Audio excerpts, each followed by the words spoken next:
Hello everyone, this is Erik, the Asian movie enthusiast. So let us continue with my Japanese movie DVD collection.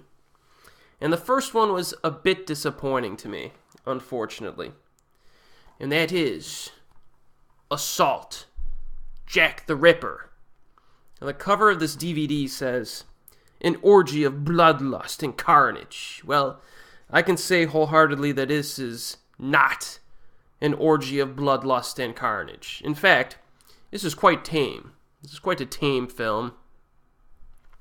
The plot is about a surly waitress and an introverted pastry cook who meet at a restaurant, and then they accidentally run over a female hitchhiker, and the waitress finds that the sight of blood on the dead girl's body turns her on, and she makes violent love to the man, and they go on a killing streak and have lots of sex. Sounds like a pretty raunchy, depraved film, but I don't know, it just didn't have the goods, man. In terms of, violence, the amount of blood in this movie could probably fit inside a ketchup bottle, so you're not going to get much there. Even, when they stab people in the stomach, they don't even show anything, really. The sex scenes are kind of, I don't know, they're just kind of okay. They're not even that sultry, really, I don't think. Now, this could be forgiven if there was, some good suspense or character development or, a story, but it really doesn't have much of that either. So I don't really know why this film was really highly touted when I was looking up, some good Japanese exploitation films online. This is one of the most highly acclaimed ones, and I watched it, and I was like, I don't know, man, it's just kind of mediocre. DVD has a few special features. It actually includes an introduction by film historian Jasper Sharp, who is another one of the Midnight Eye guys that I keep talking about for that website. I actually bought a book from him entitled Behind the Pink Curtain, The Complete History of Japanese Sex Cinema. It's a 400-page extravaganza because I wanted to read it because there's a lot of Japanese directors that get started in these, softcore porno films. And there's apparently a lot of, interesting stuff regarding these films and, the whole industry behind it. And there's a whole chapter on the Four Devils, they're called, one of which is Hisayasu Sato. And I'm a big fan of his, so I really got the book really for that chapter, and then, I was going to read the rest. But unfortunately, what I didn't anticipate was that I don't read books at home very often. When I get home from work, I do what has to get done in terms of errands, and then I either watch movies or I, put time into my YouTube channel, or I do stuff with family or friends. So I don't really have that much time to read books unless I sacrifice my movie hobby. And I can't read that book at a restaurant like I do with my other books because there's too much nudity in the in the book. So usually when I read a book, I'll read it when I'm at a cafe or the Korean restaurant around the corner from my house. I can't even do that because people look at me like I'm crazy. But I can't even show you the cover, really. The video would probably get taken down. But this is one of those, things that you screw up. But I will eventually read it, though. And I will probably incorporate that if I ever do a Hisayasu Sato filmography review. But yeah, Assault Jack the Ripper, I don't know. A lot of people like it, so you might want to check it out. But if you're looking for, blood and sex and a lot of that stuff, it's pretty light. It's a sheep in wolf's clothing, as I like to say.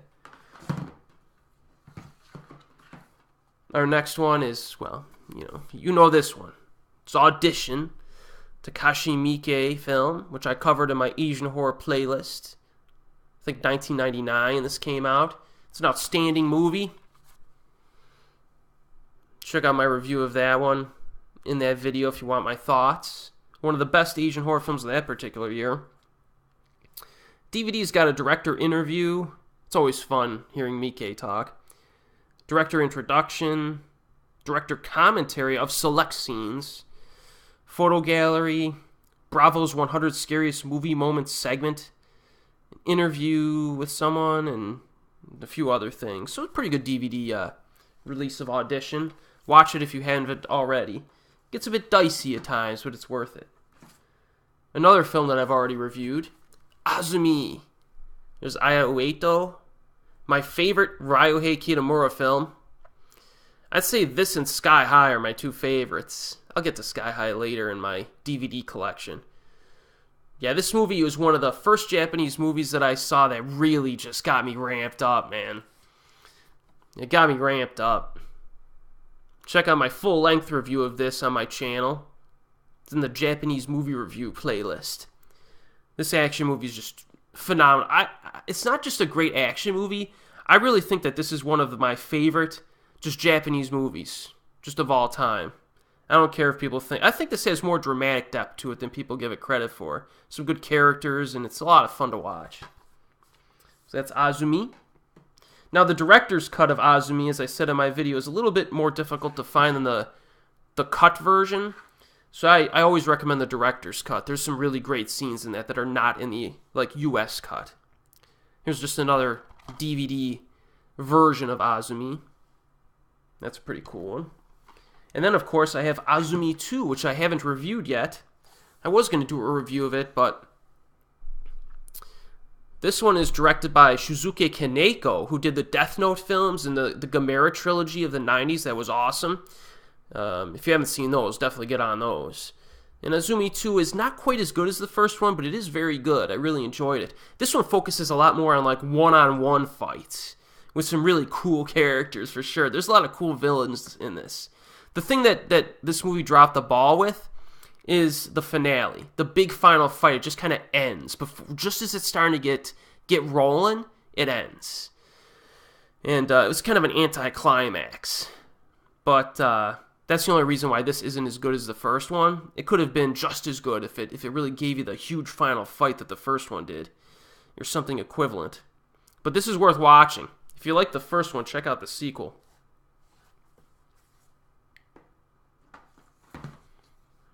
Alright. And this is a movie that I just posted a review on just recently. Battle Royale. And then, a lot of these movies you just have to watch. If you haven't seen these, you gotta watch them.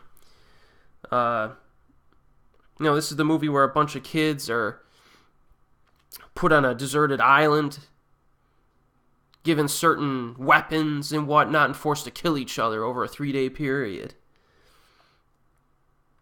This DVD, this 2-disc set, the uncut special edition, which is what I recommend, you have the making of Battle Royale, the press conference, an instructional video, audition and rehearsal footage. I haven't looked at some of these yet. I might watch these soon. Special effects comparison featurette, a film festival clip, basketball scene rehearsals, behind the scenes featurette, filming on set, some trailers. Yeah, this is pretty good DVD release. You want the 122-minute version, or right around there. Yeah, check out my full-length review if you want more thoughts on that. Battle Royale.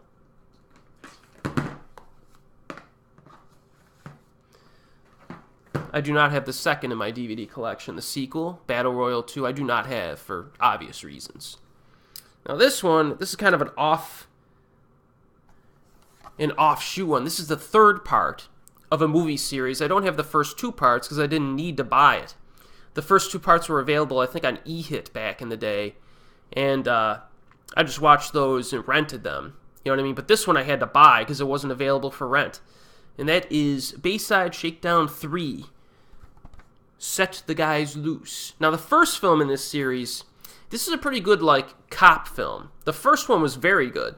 It was basically about, a specific group of... There's, 2 divisions in this police force, one of which handles, higher profile cases, but they're incompetent. And then you have these other guys who actually do a good job, but they're given all the crap cases, like murder cases and stuff for people that don't really matter. The people who die, nobody cares about, so they just hand them to these guys, and they usually solve them. But the film was good because it was a drama comedy that juxtaposed the incompetent cops who were taking the high-profile case and how they overblew all of their tiny accomplishments while they were, going through their case, compared to the real progress that this other division was doing. So it was a really interesting film. This one has kind of a similar premise. All the films in this series have kind of a similar premise, but the first one did it best. So I like this Bayside Shakedown 3, but it was a blind buy that was pretty good but I gotta try to find the first one. The first one really isn't that easy to find on DVD, and that's the best of the series, I think. Alright, our next one here is one that should be way more well known. That is Black Belt. This movie's no joke, man. This is basically set before World War II. 3 disciples were taught by their master, the karate master, in a remote mountain dojo. But when the Japanese military seized the training hall, the 3 disciples resist and soundly defeat them. Afterwards, on his deathbed, their master bids his pupils to focus their skills inward and decide who is worthy of being his successor. So you have one guy who's a very aggressive karate master, and the other guy is more of a passive guy. And it follows both of these individual characters throughout the whole film, and the decisions that they make between those 2 different philosophies. And this is really good. This is a really good film. It's got a nice dramatic base to it, and the fights are sweet. You got like actual real life karate masters in this. Like these dudes, they can move, man. Like, you know how I say Tai Chi Master with Wu Jing is like one of the best exhibitions of Tai Chi you'll ever see in a movie. If you want to see karate, like real life karate showcased, you gotta check out Black Belt. This is really good. The acting is good in it too. Alright, our next film here is another one that's kind of a weird film. It's a weird film. And that is Black Kiss. This is a thriller. It's a dark thriller. It's kind of like a murder mystery that has some similarities to the Italian giallo films from back in the day. Let me look at my own notes here. My notes are probably a little bit more succinct. So this one's about a model who witnesses a murder that may be tied to her roommate's past. And the lead actress in this is the very beautiful Reika Hashimoto, who, left the industry for a while, actually. But I always like seeing her in movies. She was in Survive Style 5, by the way. So in this movie, this has really good visuals. The death scenes themselves really aren't showcased much, but there's a lot of really cool, well, not a lot, but there's some really cool corpse shots in this. So, somebody finds the dead body in, a really weird position, staged. So that's pretty cool. The villain in this is really odd. Very odd. The conclusion of this movie, and this is another thing that's a little bit different.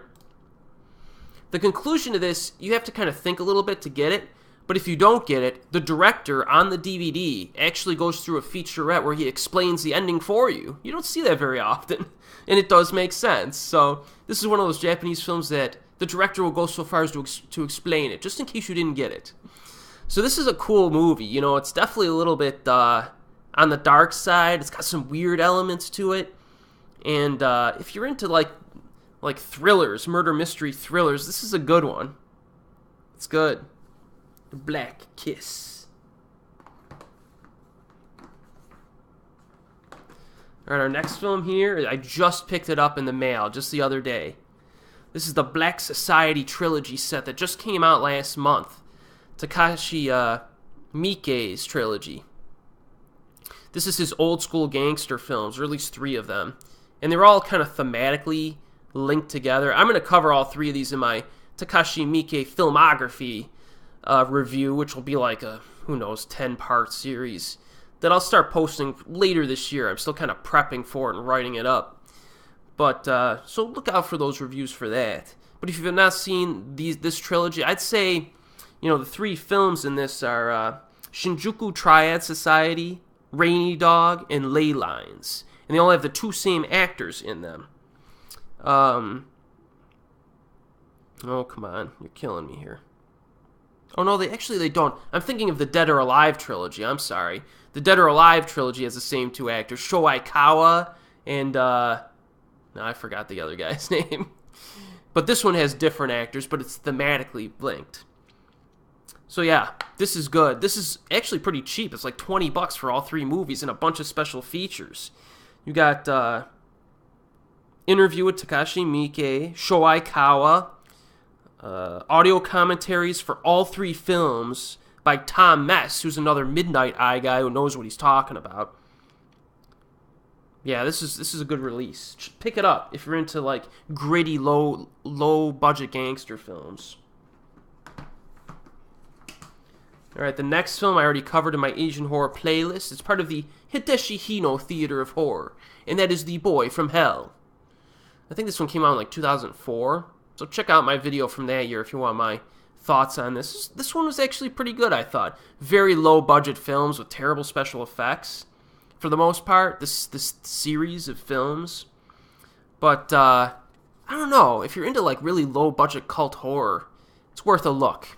I kind of like this one. Next one, we got 2 in a row with Hiroshi Abe, my boy. This is my boy, Hiroshi Abe. This one is Bubble Fiction, Boom or Bust. Not very well known film. In the year 2007, a young girl, played by Ryoko Hirosue, is enlisted by finance ministry official Hiroshi Abe to save Japan's economy by traveling back in time to 1990 via a special washing machine. So, yes, and this came out before Hot Tub Time Machine, which I haven't seen, but this one came out first. I don't think they're even remotely similar, though, outside of the time travel aspect. I don't know, they might be. But yeah, this one was fun. It's a comedy. It's a fish out of water comedy where you have this girl from 2007. She gets thrown back into 1990, and just like the cultural differences just throw her for a loop. And you don't necessarily have to be Japanese to get this. You know, if you're around the world, you're gonna get the juxtapositions and the comedy that's created from them. But yeah, this is good. This actress, Hirosue, she was in more interesting films earlier in her career. Lately, she's been in some, she plays like the same kind of bland, kind of passive character. In her earlier years, she was real spunky, and she did a great job. So I'm kind of hoping she gets back into the spunky stuff like this, where she had attitude, you know what I mean? Now, our next one is a blind buy that did not turn out very well. By Rule of Crow's Thumb. Very obscure film. I think this might have been made for television. Let me look at my notes for this, because I think my notes are actually kind of funny. They're very short. A small group of swindlers seek a living while gangsters are hot on their trail. This is dull and forgettable. It does not justify its massive 160-minute runtime. The female characters are so whiny, you'll want to punch them in the face. That's what my notes say, so I gotta go with those. I kind of forgot about this one. So I would not recommend this, By Rule of Crow's Thumb. You've probably never heard of it, so it's not much advice for you. Now our next film here is one that I did not quite like. And that is Casshern. I did not like it the first time I saw it. I watched it again years later, and I really liked it. I don't know what changed.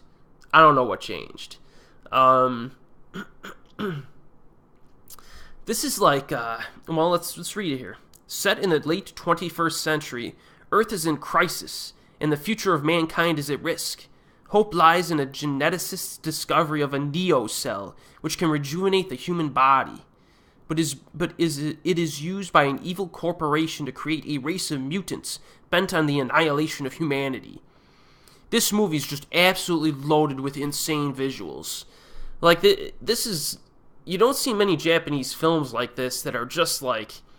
This has like a futuristic, horrific, like sci-fi vibe to it. Like from start to finish, man. This has some outstanding visuals. I gotta rewatch this. It's been too long. I remember, like the story's a little loose. Character development's a little loose. But there's just something about the world that this creates that really interested me. Really interested me. Let me see if my notes say anything else here. I feel like I'm missing something. Oh, Kumiko Aso is in this.